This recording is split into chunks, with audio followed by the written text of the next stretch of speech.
Golf Smarter, number 353, published on October 16, 2012. Welcome to Golf Smarter Mulligans, your second chance to gain insight and advice from the best instructors featured on the Golf Smarter podcast. Great golf instruction never gets old. Our interview library features hundreds of hours of game improvement conversations like this that are no longer available in any podcast app. Sports marketing was a very different beast in 1955 than it is in 2012. It was, and a lot of these players made their money and made it from town to town and tournament to tournament by playing money games in between the tournaments, playing the best player in that area or the best player at the club. And they play in some big money games, and some of them made a lot more money when they weren't playing tournaments than when they were. I went down to Hickory, North Carolina just last week to see Jack Fleck and some of these other legends because they were up there playing a Pro-Am at Hickory, which is where the Champions Tour event was. But I was sitting next to a guy, he's a good friend of Doug Sanders. Doug Sanders was a great player, a little later era than Fleck. He came along more in the late 50s and early 60s. He won a lot of tournaments, and he very nearly won the British Open. He missed a short putt at St. Andrews in 1970, and he ended up in a playoff with Jack Nicklaus and lost. Sounds like another book for you. Yeah, this fellow I met, he told me that Doug Sanders made a lot more money playing gin rummy than he did playing golf. He said numbers like $25,000, $30,000, $50,000 playing gin rummy when he wasn't out on the golf course.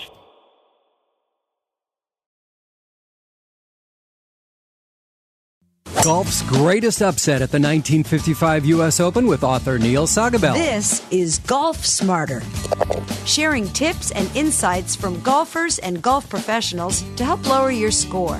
It's worked for your host, Fred Green. Welcome to the Golf Smarter podcast, Neil. Good to be here, Fred. Thanks for having me on. Thank you for reaching out and mentioning in LinkedIn that you had this book because it was kind of perfect for the Golf Smarter podcast.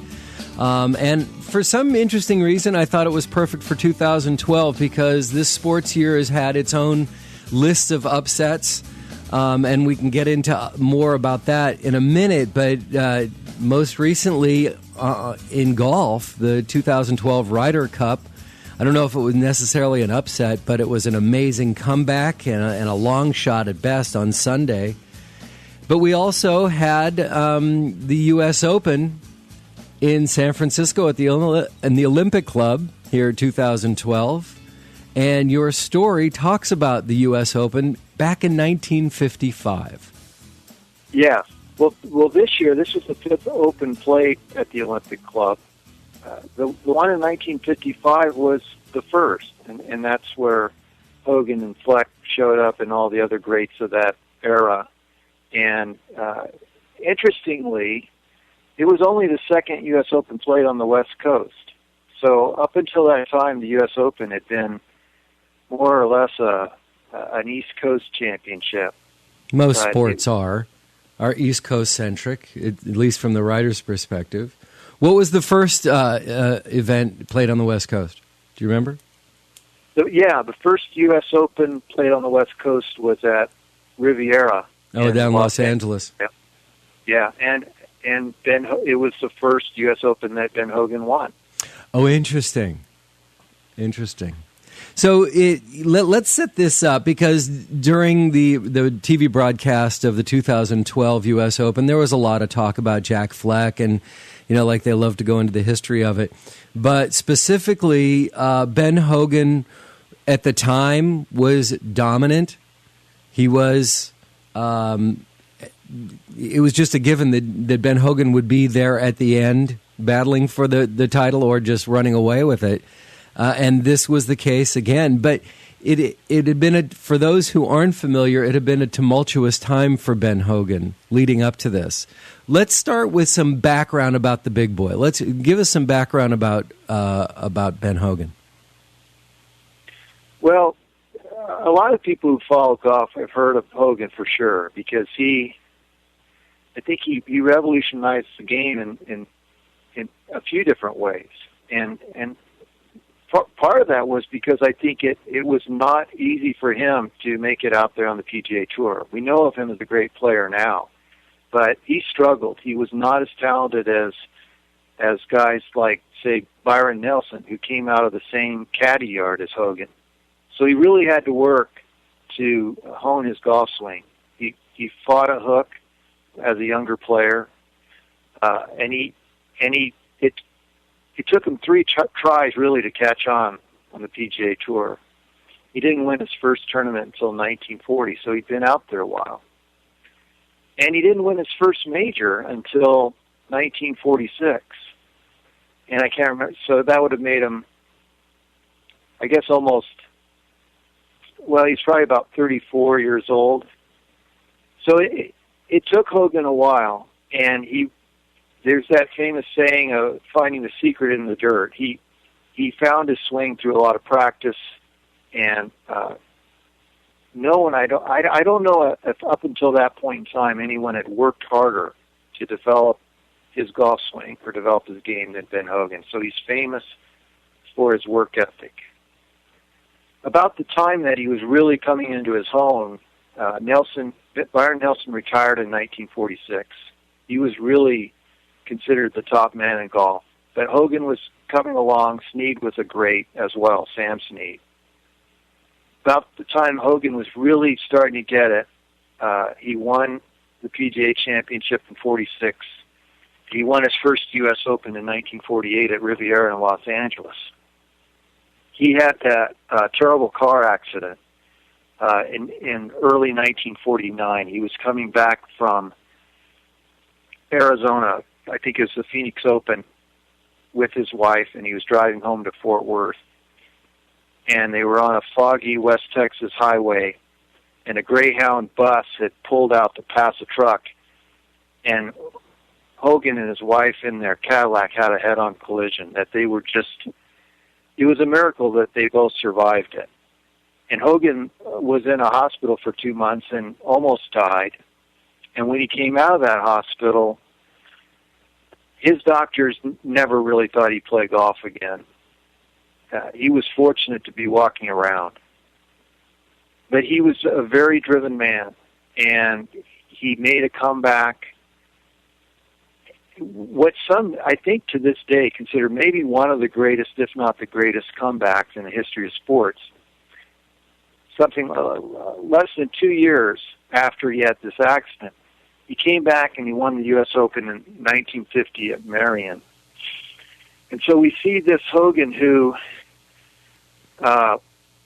now he's, because of his physical condition, he has to go through this regimen just to play, prepare himself to play. He'd soak in a hot tub with Epsom salts. He took aspirin. He had to rub liniment on his legs and wrap his legs in elastic bandages. And after this accident, he only plays in about 6 or 7 tournaments a year. But he becomes this machine of a golfer who is incredibly tough and determined in the major championships. So after Hogan has his accident, he actually goes on to win more majors than he'd won before that. And coming into the 1955 U.S. Open at Olympic, he'd won 4 of the last 6 U.S. Opens he'd played in, which is pretty remarkable. And he'd won 9 majors total. And in 1953, he had probably one of the greatest years in golf that any professional golfer has ever had. He won what they ended up calling the Hogan Slam. He won the Masters, the U.S. Open, and the British Open, and I believe all by record scores. Amazing. And they called it the Hogan Slam, and it was at a time when the PGA Championship it overlapped the British Open, and you couldn't play both, really. Hogan, they might not have been played during the same week, but because of travel, I can't remember if Hogan took a boat over to Scotland or if he flew, but it was hard. You really, from a practical standpoint, you couldn't play in both. So he went and played the British. Right, and they were the British and the PGA Championship were happening at the same time that year. Is that true? And that's why he couldn't play in all four? They were either happening at the same time, or they were so close together that it wasn't practical for him to get back and play the PGA. The PGA was a match play championship at that time. Okay. And I don't remember how many matches you had to play to win it, but you had to play several matches. Actually, I just found it up on Wikipedia, and that year in 53, first of all, Hogan was 40 at the time, which is amazing in itself when you look at today's players. But in 1953, the PGA Championship was from July 1st to 1 through 7, and the Open Championship played at Carnoustie that year was July 6th through 10. So they did overlap. Yeah. So getting the Hogan Slam, he wasn't given the opportunity to get the Grand Slam. Yeah, and that terminology, I don't really know from my research what they were saying, if that was something that people were even talking about at that time, calling it the Grand Slam. But he won, he was Professional Athlete of the Year, not just golfer. In 1953, there was something called the Hickok Belt, maybe you've heard of, or maybe some of your listeners have heard of. He was awarded to the top Professional Athlete of the Year, and Hogan won it in 1953 because he had this remarkable year where he won 3 majors, and I think he played in 6 tournaments and he won 5. So, and he never went back to the British Isles. He went there once, he won it, and that was it. It was been there, done that. A lot of Americans didn't play in the British Open in those days. It typically costs more to go over there and play it than you got out of it, and only some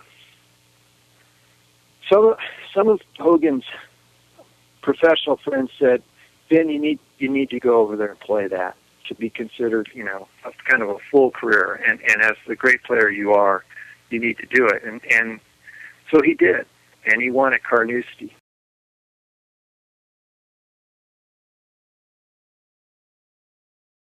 He really defies what we know today, and just it's amazing that he was able to come back with, the way science and medicine is today, what they could have done for him.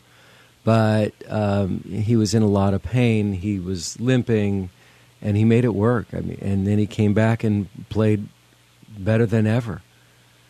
Yeah, truly incredible story. Truly an incredible story of a comeback. So here he is now. He won in 53. He had the Hogan Slam in 53, 54. He doesn't win any majors. 1955, he is expected to dominate again, and they come to San Francisco. But there's something that gets in the way of his victory there. There's another character. Give us the background on Jack Fleck. Well, Jack Fleck is a totally different golfer. In 1955, he's one of the guys that's in the field playing these tournaments, but he is not well known. He's never won on tour.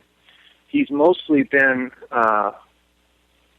what I'd call a winter tour player, meaning he was a club pro. He had 2 clubs he managed in Iowa, and from say late December to early April, he'd go play the winter tour out in California, Arizona, Texas, and Louisiana up until the time when golf season opened at his home courses in the beginning of April. And there were a lot of guys that did that. It was tough to play the full tour. There just wasn't that much money. So he had tournament experience, but he wasn't really known, and he was I'd say a middle-of-the-pack player. He'd make cuts, and he could finish in the top 20, and he might make a few checks, but he was trying to see if he was good enough, really, to play out there. And at the end of the 1954 season, he and his wife had a talk, and she said, "Why don't you give it 2 years and see if you can play the full tour?" and see if you can succeed out there and make enough money to make it worthwhile. By this time, Jack's 33 years old, so he's going to find out. You know what, Neil, you make it sound so gentle. Why don't, his wife saying, why don't you give it 2 years? I got to believe anybody who's married for any period of time's got to believe that it wasn't that simple of, oh, why don't you just give it 2 years? It was more like, all right, you got 2 years. If you don't get it done, then it's time to change course. Or, did your research show that she was that genteel about it? Well, it was all from Jack, because she's gone now. Right. No, you're right. I'm saying that in my tone, in my style of speech, yeah, I think it probably was more of a challenge to him. Sure. But I think it was. In fact, when you read the book, you'll see a quote from her where she says, "Go out there and find out if you can play tournament golf the full circuit, and if you can't, you'll at least get it out of your system." Was quoted in the journal. Now, she ran the golf courses for him while he was gone, along with his assistant pro. Interesting. So she was. I would say that she was an encouraging influence. And if you were talking to Jack Fleck today, he'd probably tell you that she kind of pushed him out there and said, "Jack, just go find out, okay? Just you want to find out if you can play. Go try it and give it 2 years. And if you don't, hey, you're just going to come back to Iowa and be a club pro, and that's the way it's going to be." And there were a lot of guys like that. It was really hard to play. She said, Jack, just go find out. So if you can pick it up right around there, I'll clean it up and edit it. I think you're right about what you said, Fred, that she did. It was sort of a challenge to him, and she said, "Jack, get out there and go find out. And if you can't make it in 2 years, you'll get playing tournament golf out of your system." So it was a challenge, and he had said to her at the end of the 54 season, just privately, something he told me, and it's also in the book. He wanted to see if he could play what he called championship golf before Hogan and Snead retired. So he looked up to those guys, and I think he wanted to see if he could play at that level. Now, he wasn't going to be Hogan or Snead, but he wanted to be able to see if he could really compete and play better than he'd played up to that point. So this was his shot. It really was his chance, his window of opportunity to go try to play the full tour. Had he played in a major before? Yes, he had. He played whereas Hogan comes into 55, he's won 4 U.S. Opens and finished very high in many of the others that he played in. Jack Fleck's only played in 2. He's only played in 2. And the first one was in 1950, where Hogan made that miracle comeback. It was the first Open that Jack played in. He missed the cut. And then Jack played again in 1953, which was a part of Hogan's Slam year, where he won the 3 majors, and that was at Oakmont. And in that one, Jack finished something like, I think he finished 52nd, 26 shots behind Ben Hogan. So he's played in 54. He tried to qualify, but he didn't qualify, so he didn't play in 54, and he had to qualify in 55. This is an era where pretty much the whole field has to qualify just to get into the U.S. Open. There aren't all the exemptions that there are now to get into the field. You're looking at all but 17 players who qualified around the country to get into the field. So talk about the qualification process. There were 17 players that were exempt into the 1955 U.S. Open field out of 162 that started. So from that, you can just imagine that you have all these players qualifying. And a lot of them are really great players. They're players that have been playing on the tour and winning money, but you didn't have the exemptions like you do now, where there's all this different criteria for getting in, whether you're in the top 50 in the world and all these other things. So, well, plus the money, probably, well, definitely the money wasn't like it is today. But if you were probably out of the top 5, top 10, that you really didn't win anything. That's exactly right. So what you had in 55, the guys that were in were the last 5 players to win the U.S. Open, the players who had finished in the top 10 in 1954, they're in, and then you have the winners of the U.S. Amateur and the British Amateur, they're in. And I think that pretty much covers the criteria for being exempt into the 1955 U.S. Open field. And that ends up being about 17 players. The other, I'm going to try to do math here. The other 145 players have to qualify. These are pros and amateurs, club pros, guys who've been playing the tour. They're qualifying at locations around the country. There were a total of over 1,500 that went to qualifying for 145 spots around the country. Wow. Jack qualified in the Chicago sectional. And there might have been, 100 or a few more in that sectional and maybe 6, 7 spots. So it was, as some of the players told me, it was just an honor. You had to be a great golfer just to play in the U.S. Open. A lot of guys felt like just getting to the tournament, playing in it, was a huge honor, and they were just, it said that they were a good golfer just being in the tournament.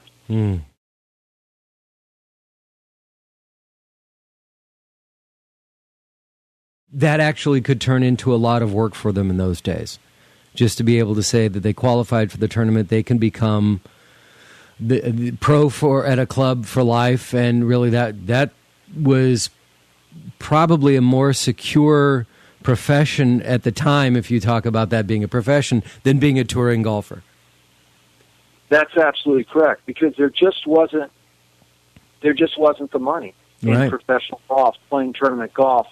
I mean, there were the purses range from, this is total purses for the whole field. They might range from about $10,000 to $30,000. Wow. The winner would get anywhere from $2,000 to $5,000 was the winning check. And all the guys, guys that are in the Hall of Fame now that I got to talk to, they said it was just tough. It was tough playing out there. You could, I talked to Arnold Palmer. You could make the cut and not earn a check. There were only about 30 money places in a lot of tournaments. So you could make the cut and not get a check. Jack Fleck tells a story where, I don't know, I think it might have been the 1953 San Diego Open. He finished, I think, 27th, and his check for the week was $13.75. And after he paid his caddy for the week, $21 or $22, he came out, $8 in the hole.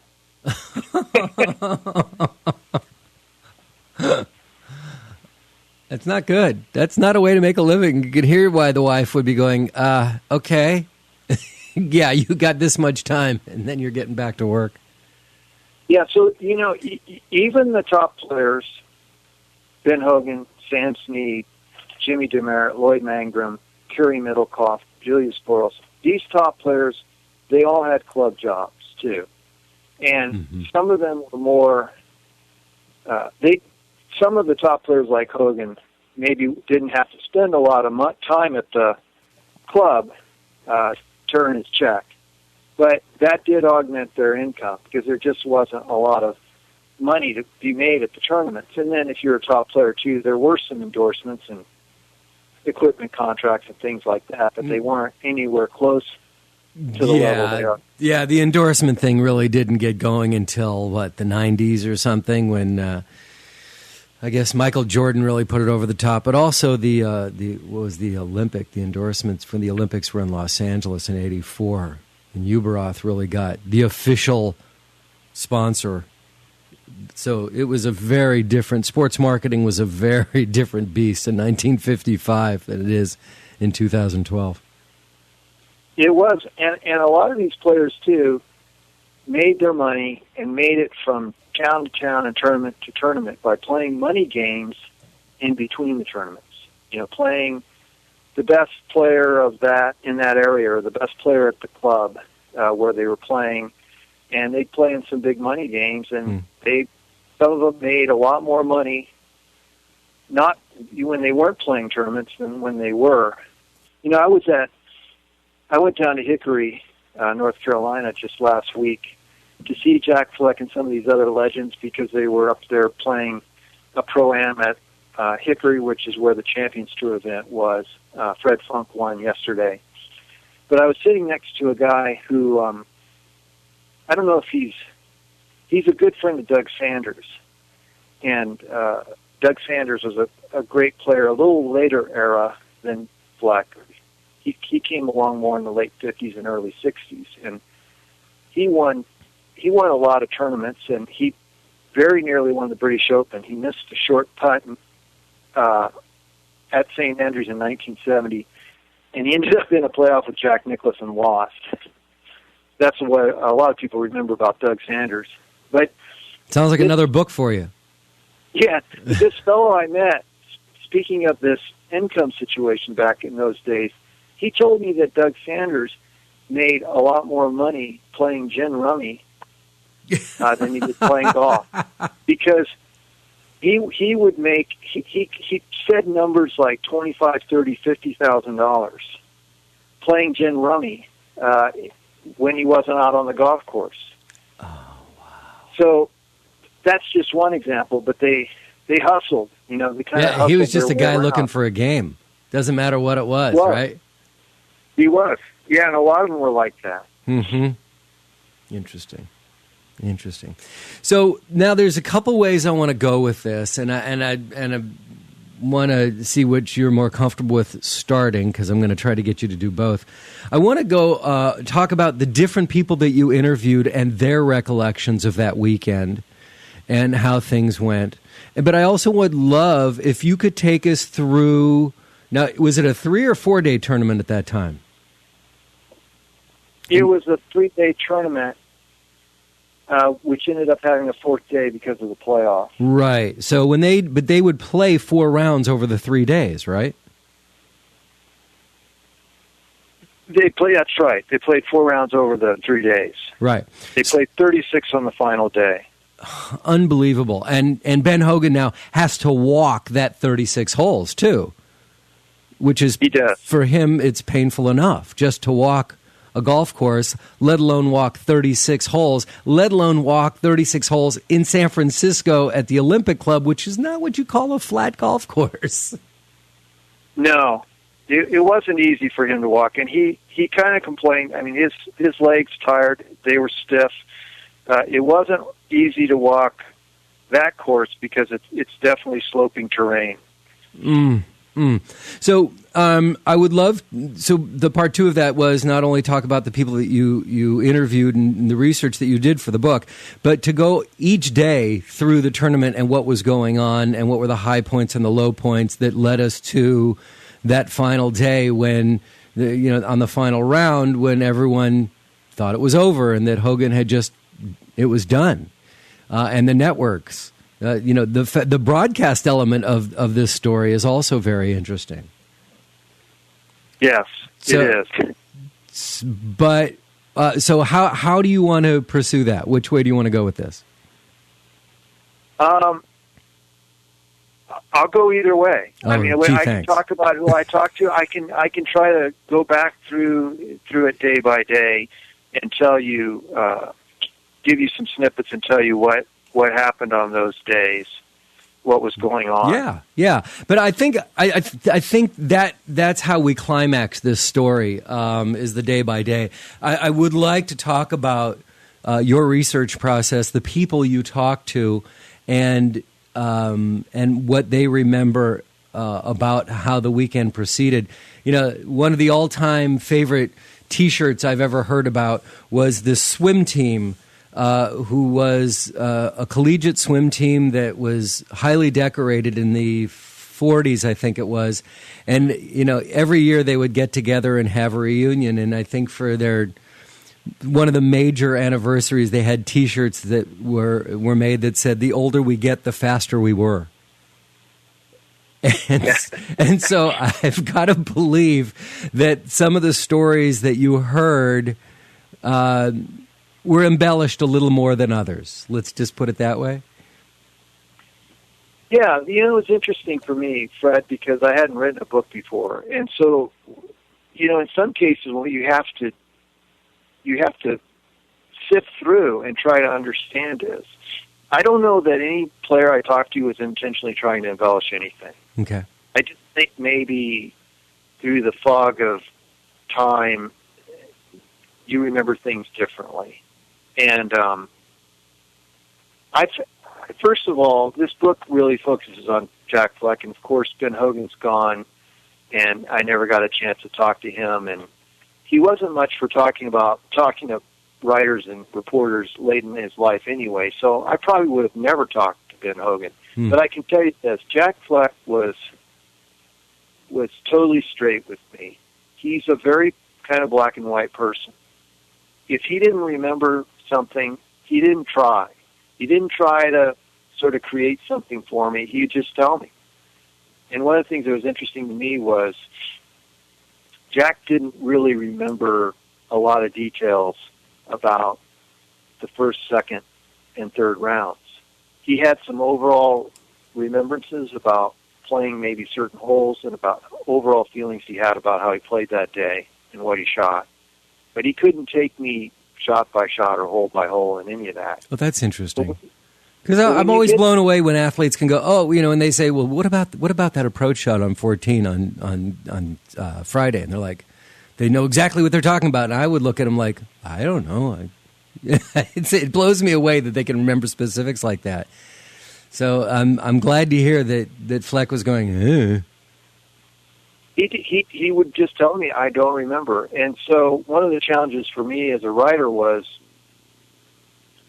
how do I recreate this tournament for everyone and what happened and make you feel like you were there? But secondly, since it's going to really focus on Fleck and Hogan, how do I tell you about Fleck's first few rounds when he couldn't tell me a lot about them? Oof. Fortunately, that's where my research came in. There was a lot of newspaper coverage.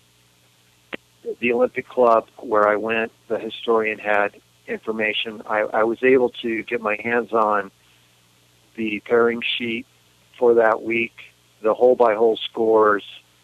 I knew the course pretty well from what was written about it.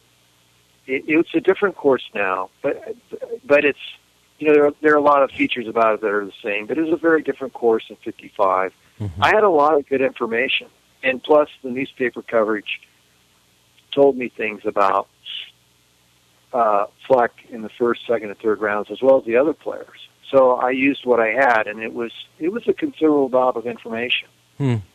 Well, Neil, I hate to interrupt you here, but we've kind of reached our time limit for the Golf Smarter podcast, and I have a lot more questions because I've just set you up with telling us the story about that weekend. Could you stick around and we can do a part 2 and make this a members-only conversation?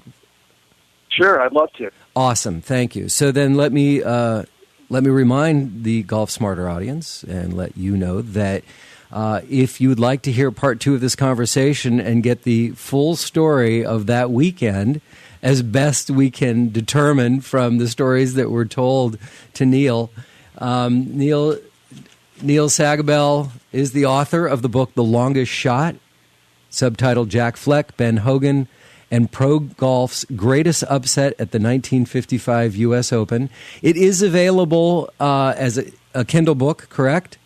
As a digital book? Yes, and it's also on hard copy as well?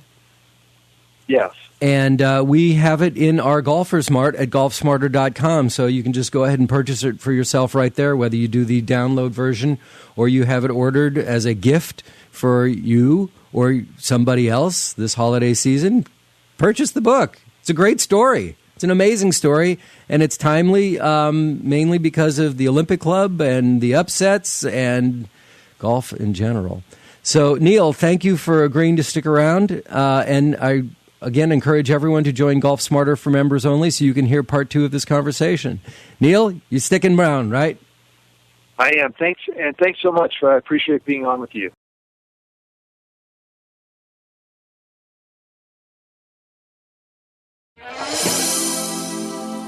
It's time once again to welcome back Terry Koehler, the CEO of Score Golf, and it's our ScorZone Short Game Academy.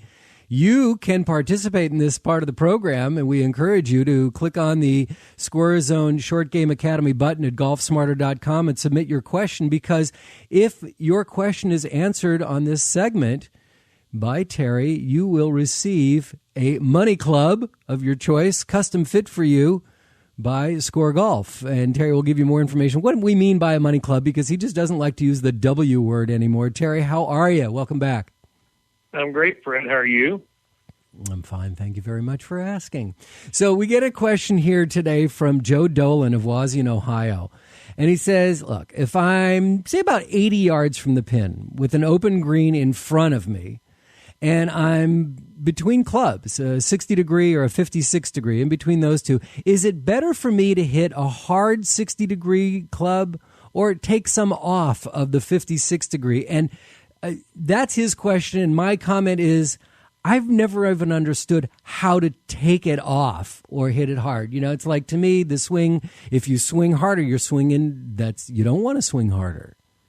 You know, and I'd love to get your feedback on this too. Well, I think the concept of hitting wedges hard is something you never want to do.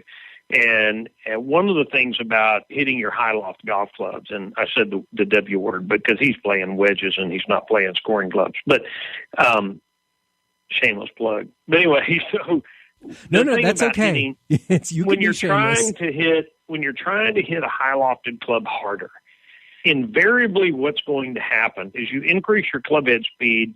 All that weight low along the club is going to launch that ball higher, and it's going to end up going shorter. And I think most of your readers can say, yeah, I mean, I remember that. I was trying to kind of get on that 56 a little bit or get on that gap wedge a little bit, and I felt the ball hit a little higher on the club head, and I swung harder, but the ball went higher and shorter. These clubs are really hard to control distance with when you get more than about an 80% swing.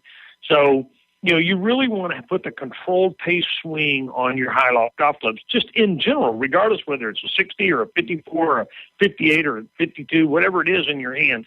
You put a high loft club in your hand, throttle back your swing speed.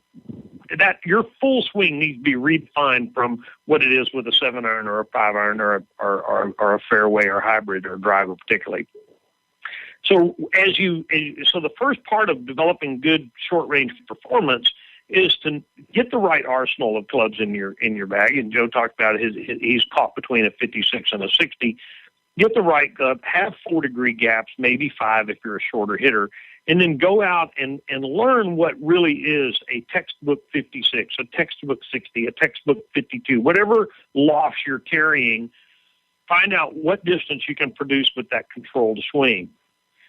Rather than think about hitting it, taking something off, as Joe says, or hitting a hard, the lower club harder, I wrote a book a number of years ago a little booklet called The Score Method. And what I showed you how to do in that, and it's free for download on our site at scoregolf.com. You can poke around, you can find this download. But what the Score Method is all about, once you have understood your, quote, full swing distances with these clubs, you can then dissect those, and you should have 12 to 13, 14-yard gaps in your full swing with your scoring clubs. Then you can dissect those gaps by changing your hand position. So if you grip down on that 56, for example, a half an inch to 3/4 of an inch, you're going to see about 3 yards come off of that distance. Go down an inch, you're going to see about cut in half the gap between that club and the next lower club. So now you've taken your 3 or 4 high loft clubs and you've given yourself 6 or 8, quote, full swing distances. So now you've dissected your gaps. You can then dissect those gaps a little more by learning how to open the face just a little bit, or close the face just a little bit. It adds a little loft, adds a little spin. There again, I wrote this booklet called The Score Method that really dives into deep detail on how to do this. And Joe, what it does for you and for all the listeners out there is it takes away this take a little off or jump on it a little bit, and you say, hey, I'm 80 yards. I know that's a 56-degree grip down a half an inch. Just hit it, and it's going to be within 2 or 3 yards of that 80 number. Or, it's 71 yards, and I know that's a 60-degree grip down an inch with the face hooded just a hair. And you learn how to change the relationship between your swing and the club to build these yardages in versus take a little off or jump on it a little bit. So, Terry, how does this all fall into the feel versus method? There's a lot of conversation. There's even a lot of questions that we've been receiving from people on this very topic when it comes to the short game. When you have wedge, pitching, chipping, even putting, the feel versus method, how do you interpret that? Well, I think, first of all, let's talk about feel. You have to have some feel of the golf club and the golf ball, how the ball comes off the club. I mean, that's just essential to golf. And you get that through hitting a lot of golf shots. You also have to have a method that you can rely on. I mean, Dave Phelps has got a very complex method for 9 o'clock, 8 o'clock, all this kind of stuff. And you can spend a lot of time learning that if you want. I take a little simpler approach because most people aren't going to spend the amount of time, or if they're not going to spend the amount of time. And I look and say, learn what I was just talking about with the score method. Learn your bracket of full swing yardages, and then go and practice a half swing. And just learn, and this is kind of the feel thing. And to me, a half swing is, if you're a right-handed player, your left arm goes back to parallel to the ground. So your hands are about shoulder high, behind you. And that half swing, you can take your golf clubs and you can practice that half swing and see what your 60 does with a half swing and your 56 and your 52 and even down into your pitch or your 9. And again, chart those yardages and know, that's a half swing 60 laid open a little bit like this. You can assist your scoring range performance to whatever level you want it. The feel comes in when you get down less than that. And that's really letting your eye-hand coordination take out. And what I like to do is hit most of my pitch shots with something to a half swing because it's long enough to give you rhythm. And I developed a little method that I've shared with people, and they really like it, and that is once you really learn this half swing, now you can inject what I call the third element, and that's really the feel element, the speed element. So what's really a fun exercise, and it's very eye-opening, and it adds a lot of versatility to your short-range performance, is to go practice that half swing at 3 different speeds. And I use driving as kind of an analogy. So I have a half swing at country road speed, which is 50 miles an hour, 55 miles an hour, well under highway speed. It's not full throttle. It's just a nice, kind of a power pace, but well under control. And then I practice that half swing at what I call city driving. So it's the same half swing, but it's a slower pace. It's more careful. It's more cautious, like when you're driving in the city. And then I have school zone. So I'm still going into a half swing, but I'm slowing everything down to the very careful, precise driving I would do in the school zone where little kids might jump out in front of me. So if that's, to me, the way to gauge feel is to think of feel as a pace rather than how hard to hit it. Think about what your pace of your swing is going to be. So now you have created, with a fun exercise that didn't take hours and hours, you've created multiple distances with each club through this full swing exercise of gripping down and laying the face open just a hair. You've created another whole set of yardages with your half swing at regular full swing speed, and then another few things you can do by varying your swing pace from this country road to city driving to school zone. That's a lot for one little podcast session, Fred, but I think that there's a big picture here of how to build a system that uses the feel you brought to the golf course, because everybody has eye-hand coordination. Everybody has that. And you use those qualities that you have and just a little bit of regimentation in hand position on the grip and learning this half swing and developing these free paces, or only 2 if you want, but you develop a faster pace and a slower pace. and all of a sudden you have a whole arsenal of shots to use inside 9-iron range. Awesome. Thank you. I can't wait to go out and start trying this now. You gave me, it reminds me, we've talked a lot about, we've had, talked about tour tempo on here, numerous times. And last time he was on, I'm sorry, I'm blanking on his name right now, but last time he was on, it'll come to me. We talked about how, the rhythm, the pace, the tempo of the short game is a 1-to-1 versus the 3-to-1 that he has on a full swing. And I realized in practicing that in my short game, especially in chipping, I speed things up. And when you speed things up, you also get a tighter grip, you tense your shoulders up. But when I slow it down and get that nice 1-to-1 pace, bump, bump, bump, everything works a little bit better. And so combining that, lesson with what you just provided just kind of cleans it all up for me. Well, and I'm glad I was able to do that. I think that the thing to keep in mind, the closer you get to the flag, the slower you work.